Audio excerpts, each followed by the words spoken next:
اس خاتون نے اللہ کے حوالے سے یہاں تک کہہ دیا جتنی ترقی ہو رہی ہے امریکہ کی عوام کر رہی ہے، اس میں قدرت کا کوئی ہاتھ نہیں ہے، قدرت کا کوئی ہاتھ نہیں ہے، قدرت کا کوئی ہاتھ نہیں ہے۔ ناظرین، اس وقت دنیا میں سب سے زیادہ جو بات ڈسکس ہو رہی ہے وہ لاس اینجلس کیلیفورنیا ہالی ووڈ میں لگنے والی آگ ہے،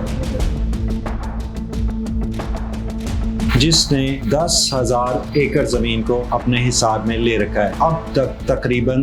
10,000 گھر جو ہے وہ جل کر خاکستر ہو گئے ہیں، 1,50,000 کے قریب افراد بے گھر ہو گئے ہیں، اور ساتھ ساتھ 11 لوگوں کی جانوں کے ضیاع کا بھی بتایا جا رہا ہے۔ اگرچہ امریکی حکام دعوے کر رہے ہیں کہ انہوں نے 45% اس آگ پر قابو پا لیا ہے، مگر یہ حقیقت نہیں ہے۔ بہت سے میڈیا چینل، جس میں امریکن چینلز بھی، Fox T V, CNN، BBC اور دوسرے چینل بھی ہیں، وہ بھی یہ بتا رہے ہیں کہ یہ آگ ابھی تک بے قابو ہے۔ اور حیرانی کی بات یہ ہے کہ یہ آتش زدگی اس علاقے میں ہوئی جو بالی ووڈ کہلاتا ہے، اور آپ جانتے ہیں کہ بالی ووڈ فلموں کے لحاظ سے امریکہ کی سب سے اہم سٹیٹ ہے۔ یہاں پہ ایک مکان کی مالیت کم سے کم $1 ملین سے شروع ہو کر $20 ملین تک جاتی ہے، اور اس میں تقریباً اب تک 26 کے قریب ایسے بالی ووڈ اداکار ہیں، امریکن اداکار اور اداکاریں ہیں جن کے گھر اس کی لپیٹ میں آ گئے ہیں۔ ان لوگوں نے، ان اداکاراؤں نے، ان سیلیبریٹیز نے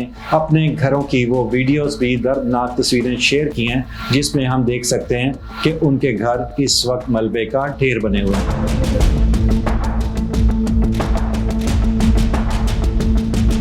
بھارت میں، انگلینڈ میں اور امریکہ میں یہ بات کی جا رہی ہے، امریکہ پر اللہ کا عذاب آیا ہے۔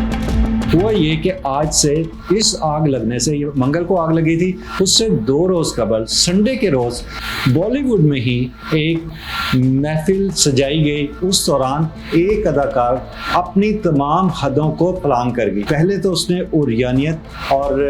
بے حیائی کے حوالے سے اور ولگیرٹی کو جو ہے وہ لیجیٹیمائز کرنے کی کوشش کی۔ اس کے بعد اس خاتون نے اللہ کے حوالے سے یہاں تک کہہ دیا جتنی ترقی ہو رہی ہے امریکہ کی عوام کر رہی ہے، اس میں قدرت کا کوئی ہاتھ نہیں ہے، قدرت کا کوئی ہاتھ نہیں ہے، قدرت کا کوئی ہاتھ نہیں ہے۔ ابھی اس کی بات یہ ختم ہی ہوئی تھی، اللہ تعالیٰ کا امریکہ پر عذاب آیا۔ جب کوئی اللہ کی گرفت میں آ جاتا ہے، جیسے آپ نے دیکھا تھا کہ فرعون کا انجام ہوا تھا کہ اس کی پوری فوج جو ہے وہ دریا میں غرق ہو گئی تھی۔ اللہ تعالیٰ غضبناک ہوتے ہیں تو کیا ہوتا ہے کہ وہاں پر بتایا جا رہا ہے کہ 90 کلومیٹر سے 135 کلومیٹر فی گھنٹہ کی رفتار سے ہوائیں چل رہی ہیں،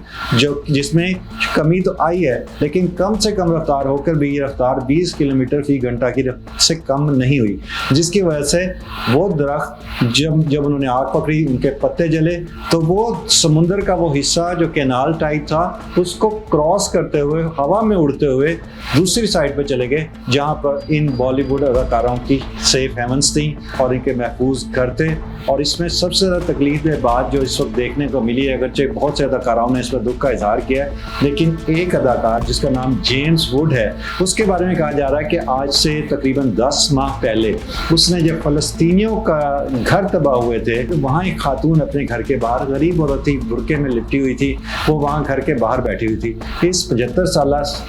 جیمز ووڈز نے اس کی تصویر نہ صرف شیئر کی بلکہ امریکہ کے اس قدم کو قابل تحسین قرار دیا تھا، اور اس کی خاتون کی بھی جو اس نے تسخیر کی تھی۔ اور پھر اللہ کا کرشمہ دیکھیں کہ جب یہ خود کیمرہ کے سامنے آیا تو انٹرویو کے دوران اپنا گھر جلتا ہوا دیکھ کر یہ بار بار روتا رہا، جس پر نہ صرف پاکستان میں، مسلم ممالک میں، بلکہ بھارت سمیت دنیا کے بہت سے ممالک میں اس شخص پر تنقید کی جا رہی ہے۔ اللہ تعالیٰ کی ذات کے آگے کھڑا نہیں ہونا چاہیے، کیونکہ سپر پاور صرف اور صرف میرے رب کریم کی ذات ہے۔ ناظرین گرامی، قبل آپ سے ایک گزارش ہے کہ ہمارے چینل کو سبسکرائب کر لیں